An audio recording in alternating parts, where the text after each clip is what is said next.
In the quiet before the storm, everything changes.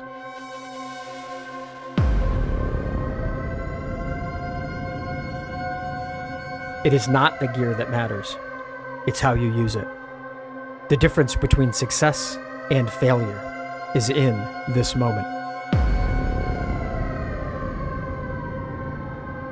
The right choice isn't always an easy one. This is where it all begins. This is where you choose. Are you ready to make it count?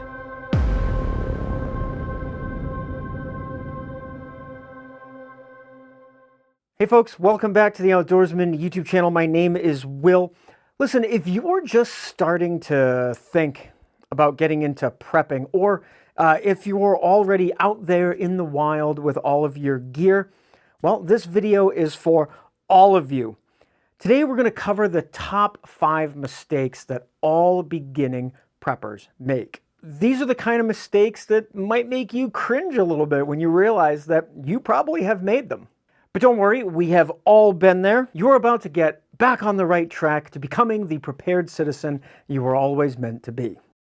Now, just so we are all on the same page, I do not like the term prepper. It makes me picture someone in a smoky room filled with decades of cans of beans, peas, and MREs, with like a doomsday bunker hand dug underneath their garage. Instead, I like to think of myself, as well as all of you watching, as prepared citizens. It's a little bit more of a 2025 term for the real world. And as far as the word prepping, yeah, that word is definitely not for me. So from now on, you and we're going to be using the words maintaining readiness. It's a little bit less cringy of a word and kind of reflects more of who we are instead of these post-apocalyptic doomsday planners. So yeah, let's dive into it and let's make sure that you guys are not falling into these awkward common traps.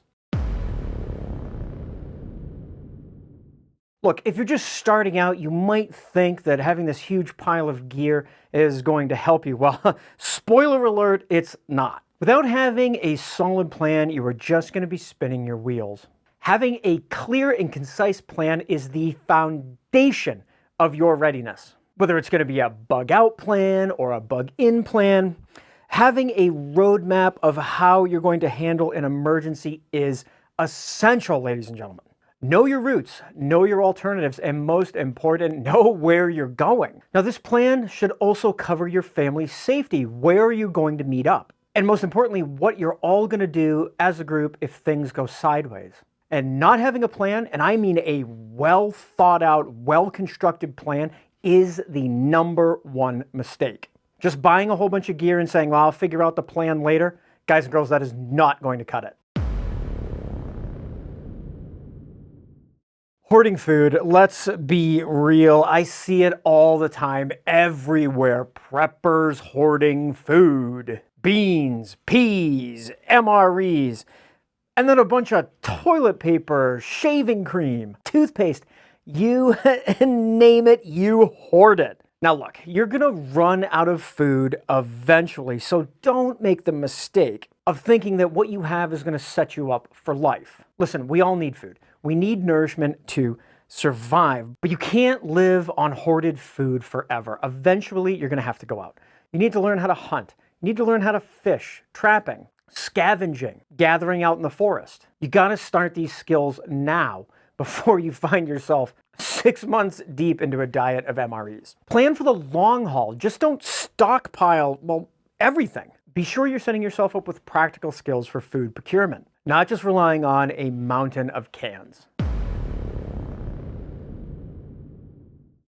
Mistake number 3, and this one, ladies and gentlemen, it boils my blood every time I have to talk about it. Neglecting firearm training. All right, so let's talk about firearm training, or for most of you out there, I should say the lack thereof. That is not meant to insult you. It is not my goal to come on here and insult you. But, a lot of people, they go out, they buy guns, and they're thinking that they're ready for anything. And they go to the range once a year, if that. And then they wonder why they can't hit the broadside of a barn when they need to. I preach this in every single video, and I cannot stress this enough.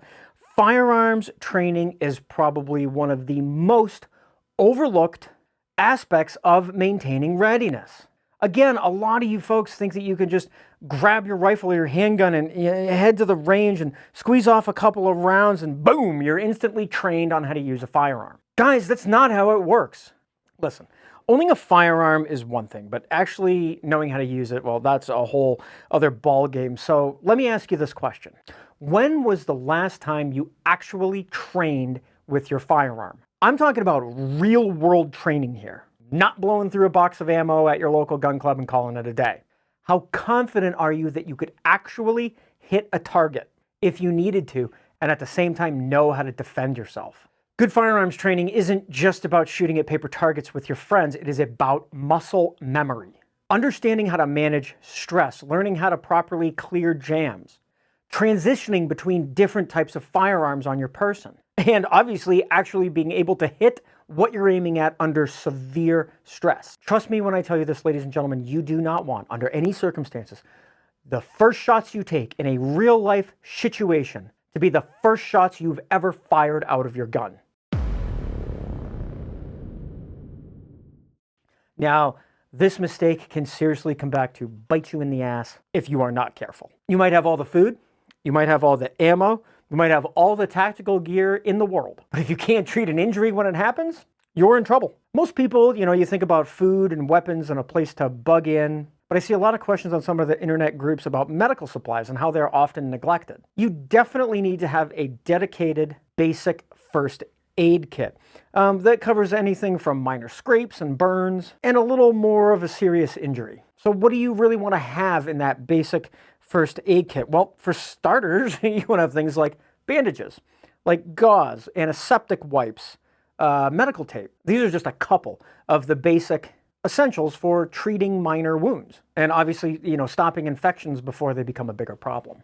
But don't stop there. You want to have another kit for more serious injuries, and especially in high-risk situations, you want to have things like tourniquets, hemostatic gauze, quick clot, things to stop severe bleeding like tourniquets or chest seals. We're not going to go too far down the rabbit hole here, folks. I got a video coming out 3 or 4 weeks that's all about your basic emergency kit and like a trauma kit. But also make sure you've included some pain relievers, splints, burn care, obviously have some type of medical gloves, antibiotic ointment, etc.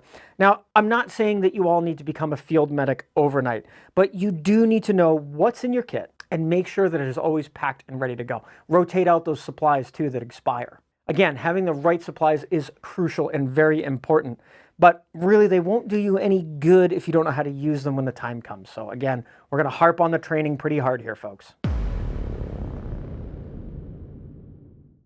All right, overpacking your bug out kit. Look, we've all been there. Stuffing everything that you can think of into your kit just to make sure that you will have everything for every eventuality. The problem with that is you end up with a pack that's just far too heavy for anybody to carry for any long distances. When you're bugging out, if you have to, it's all about efficiency. It's about getting from point A to point B with everything that you need. I mean, do you really need that, giant 50 billion lumen flashlight? Or can you get by with a smaller flashlight? Is that 7,000 piece multi-tool going to make the difference when you're trying to move fast? Probably not. The key is to focus on the essentials. Water, food, shelter-making gear, fire-starting gear. Those medical supplies we just talked about, and of course, your firearm. Keep it light, keep it practical. So there you have it, the top 5 mistakes that all beginning preppers make. You are now one step closer to becoming the prepared citizen that you have always wanted to be. Look, the best time to start prepping was yesterday, and the second best time is right now. So get out there, start making those plans, start honing your skills. Start getting the proper supplies. Don't wait for the perfect moment because, ladies and gentlemen, it's never going to come. Make sure you guys leave a comment down below and tell me what mistakes that you've learned or what you would add to my list. This channel is all about building a community of prepared citizens. So don't just be a viewer, be part of the conversation. Don't forget to subscribe, everybody. Thanks for watching. Stay safe, and I'll see you next time.